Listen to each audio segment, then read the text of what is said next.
for our viewers here in the United States.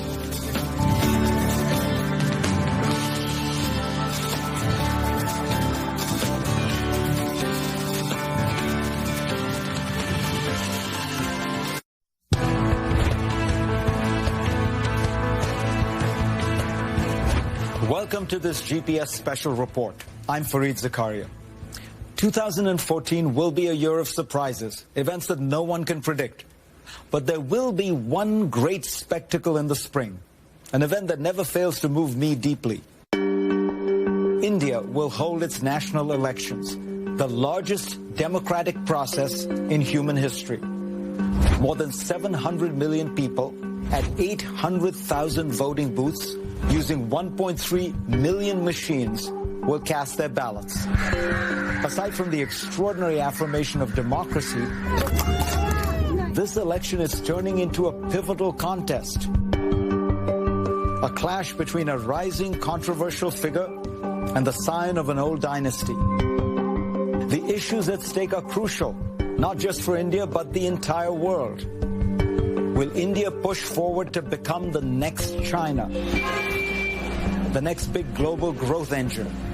Or will it relapse into its old confused ways? India has been growing impressively for 15 years. It's a different place from the stagnant country I grew up in the 1970s. But the numbers don't look so good anymore. Democracy has led to deadlock, delay, and dysfunction. Were a billion dreams misplaced? Can India right itself? Will a democracy make the hard choices? This hour, 1/6 of humanity at a crossroads. Why it matters for America and the world. We'll show you what some have called the country's Arab Spring, a grassroots movement against corruption. We'll visit an Indian state that is growing faster than China. Yes, we can! The man who runs that state is gunning for a bigger job, Prime Minister. Then to Bollywood, where you'll meet India's Tom Cruise. But this guy is now using his celebrity to solve India's toughest problems. First, you think Washington is gridlocked? You haven't seen New Delhi. Let's get started.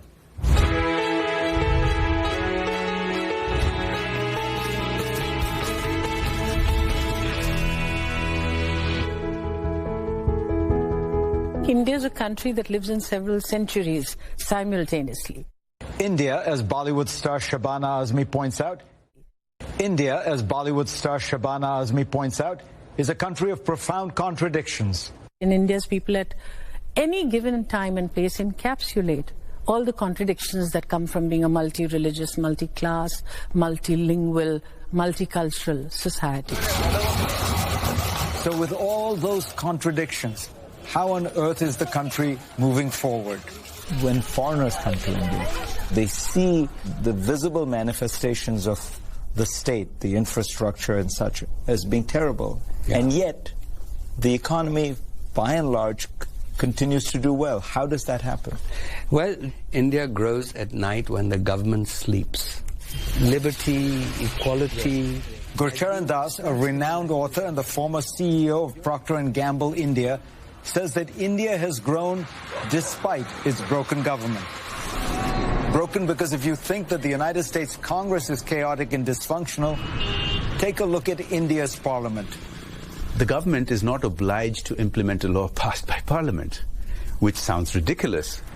There was one expectation 10 years ago. Jay Panda is a member of the lower house of parliament. Panda maintains that democracy has been good for India, but says there have been too many log jams in recent years. In the US, the Congress and Senate have rules for how you set agendas. Now, our rules go back to before independence, and there are no rules. It just says that the agenda is set by consensus. If you think consensus is hard to reach in America with two political parties, imagine how elusive it can be in India's lower house of parliament, which has 37 parties. It is the bounden duty of government to maintain peace. In 2011, Parliament was adjourned 102 times. Please sit down. and it was only in session for about 15 weeks out of the year. Odisha has a long way to go, but what was once considered a basket case of India has grown on average about 8% every year for a decade. And it's not just Odisha. Isn't it extraordinary, with all the problems, the bureaucracy, the bad politics, if you take average growth over the last 10 years, it's 7%. Yeah. So does that mean that if a few of these things were fixed, it could be 10%? Yeah. Is it the price of democracy? Well, yes, to some extent it is a price of democracy. But democracies have reformed, have fixed. Look at Chicago today. Look at England. England in the early 19th century was a corrupt society. You could buy any job in the government, but then they did the hard work of politics. Montek Singh Ahluwalia, one of the most powerful people in India's government, thinks India can reform and even become the next China. I feel that we're just behind China by 10 to 15 years. And we're a democracy, and there's rule of law, and the courts are independent. Of course, we have to do a lot to improve it further. But the fundamentals are very sound, in my view. If the economic fundamentals are sound, India's politics does need work. Up next, one major hurdle in India's path, corruption. But there's good news there as well. India might just have a homegrown solution.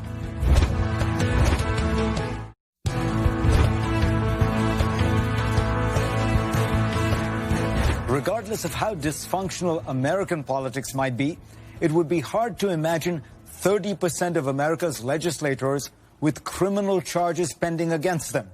That was precisely true for India's lower house of parliament following India's last elections in 2009. Charges ranged from rape and murder to corruption. But something here is changing. The usually apathetic Indian middle class is making demands of its government. And from this anger, a movement has emerged. Call it the Indian Spring. The problem that hits 99% of Indians is every day. I go for a birth certificate and I'm asked for a bribe. I go for a completion certificate for my house. I'm asked for a bribe. Gurcharan Das, the former CEO of Procter & Gamble in India, argues that corruption is endemic across the country, even in small, everyday transactions. When I die, my children will have to bribe somebody to get a death certificate. Now that birth to death corruption is the bane of the problem. हम नहीं कुछ करेंगे तो वो दूसरी पार्टियों में जाएंगे. Arvind Kejriwal goes a step further. He says living honestly is just not possible in India. Kejriwal is a trained engineer who once worked in India's version of the IRS. He was so outraged by what he saw in government, he became an anti-corruption activist. The people of India are the best people in the world, with the worst governance. Kejriwal's inspiration is a frail 74-year-old man named Anna Hazare, the face of India's anti-corruption movement. In August 2011, thousands rallied around Hazare when, inspired by none other than Mahatma Gandhi, he went on a hunger strike to end corruption. It was being led by a person who was a saint. No one could raise a finger at him. Anna Hazare lives in a temple. He brought the spirituality to the entire movement. Hazare's 12-day fast ended with a success of sorts. Hazare's 12-day fast ended with a success of sorts. Parliament agreed to consider a bill for a strong, independent anti-corruption agency. Do you think you were successful in getting the government to respond and adjust? The people wanted a strong anti-corruption law. The government did not do that. Most of the people sitting in the government, most of the ministers have directly indulged in corruption. And since Kejriwal couldn't get politicians to listen to him, he became one of them. If you can't beat them, join them, right? He formed the Aam Aadmi Party, the party of the common man. And that common touch has found quite some success. In December, Kejriwal's party won 28 of the 70 seats in the New Delhi State Assembly. But not everyone thinks Kejriwal is the new kind of leader India needs. Kejriwal is a populist demagogue. He's illiberal. He's a socialist. And he's out of sync. People still think of the Constitution as something that came from above. Gurcharan Das met Kejriwal while he was writing his latest book, India Grows at Night. Das says Kejriwal has his sights set on the wrong target. What Kejriwal rails against is the type of crony capitalism that in one case alone cost India as much as $40 billion, when high officials were alleged to have sold off big portions of India's mobile airwaves. But that's the problem which really hits about 1% of Indians. Instead of worrying about this corruption at the highest level, worry about the corruption in your neighborhood. One of the men at the highest levels of Indian government, Montek Singh Ahluwalia, agrees that corruption is a daily phenomenon. But he says the government is responding.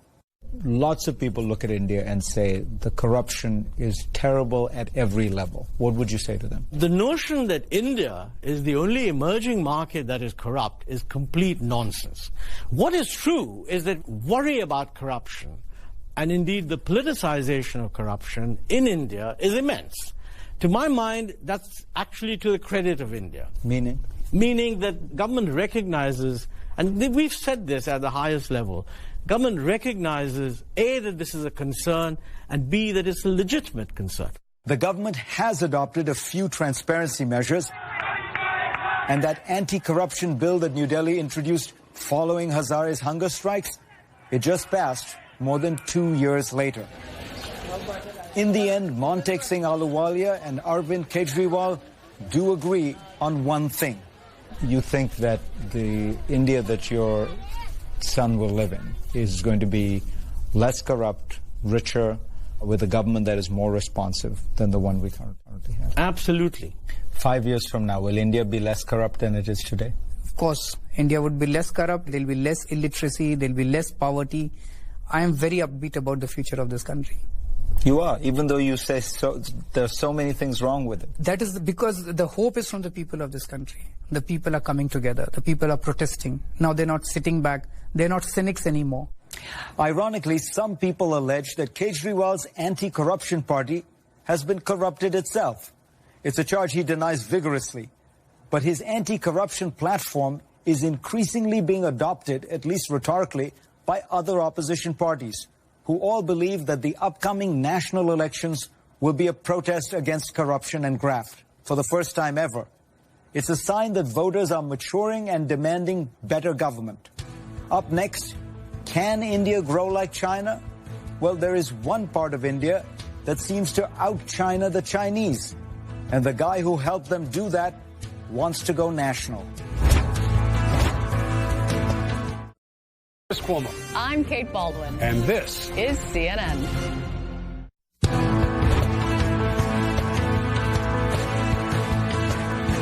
When we think of China, we imagine an authoritarian land where things work, a place where freedom is sacrificed, but in return you get strong economic growth.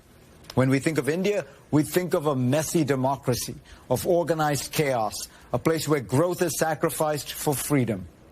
Now imagine a place in India where both are true, where there is democracy, but also strong economic growth. Well, the top official of this state might well be leading India after the 2014 national elections. If you look at the growth in Gujarat, right, it has been better than China, if you think about Gujarat as a country.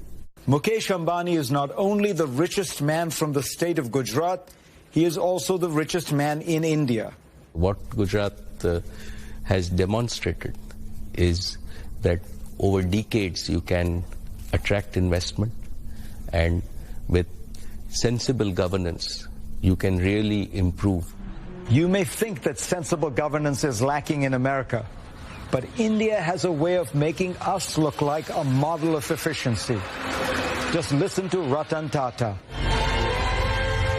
In 2008, when he was still running India's largest conglomerate, this has been referred to as one man's dream. Tata unveiled the world's cheapest car. Initially, Tata built the factory for the $2,500 Nano in West Bengal, then a communist-governed state. When the plant was 80% complete, a local politician accused the Tata Group of usurping farmers' land, a false allegation, Tata says. Our walls got breached, materials got stolen. How could we run a plant in such a hostile environment?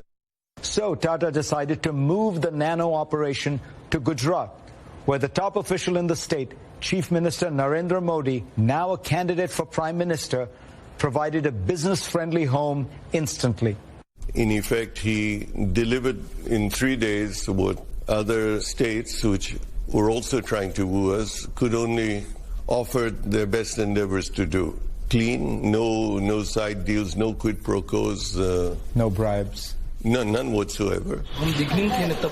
First-generation entrepreneur Jayesh Desai embodies the possibilities of Gujarat.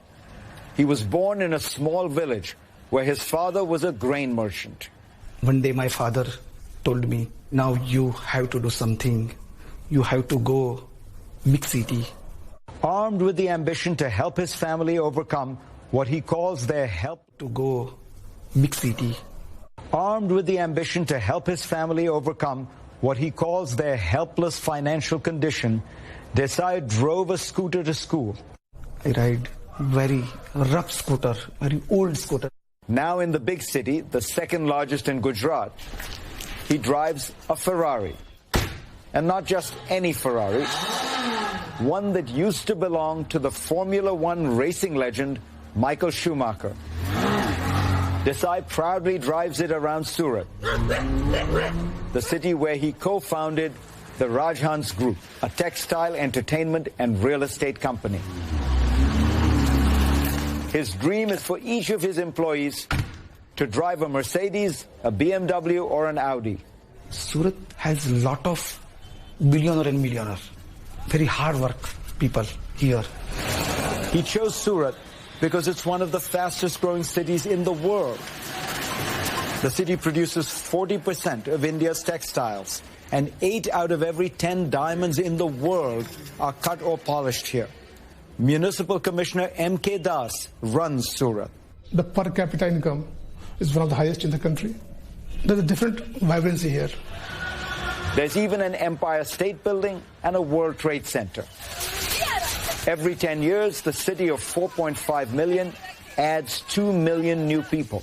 And that is continuing even today because of almost zero unemployment rate, good infrastructure, nice weather, availability of water, sewage, everything. But not everyone has been a part of the growth. Imam Amin Khan lives in the Muslim slum in Surat. If you go out, you'll see #1 facilities for everything. But if you visit our slums, all you'll find is waste and drains. Modi is working, but he's getting rid of us poor and building palaces, building bridges. He's talking about Gujarat's controversial elected and popular Chief Minister, Narendra Modi. On the one hand, industrialists see him as a superb administrator who's delivered for 9 or 10 years very high levels of growth. Why can't you say that you regret the killings that happened? Why can't you say... On the other hand, journalist Karan Thapar, who has interviewed Modi, says that the Chief Minister is reviled for failing to stop the 2002 riots, a massacre in which upwards of 1,000 people, mostly Muslims, were killed. Modi is also perceived as a villain, as a man who presided over the killings of 1,000, 1,200 Muslims by either deliberately failing to stop the rioters. By some accounts, he actually gave instructions to the police to permit the rioting so that the anger could be quelled after a certain amount of blood had been shed. Modi straddles these two realities. The United States has denied him a visa to visit, citing his complicity in the riots.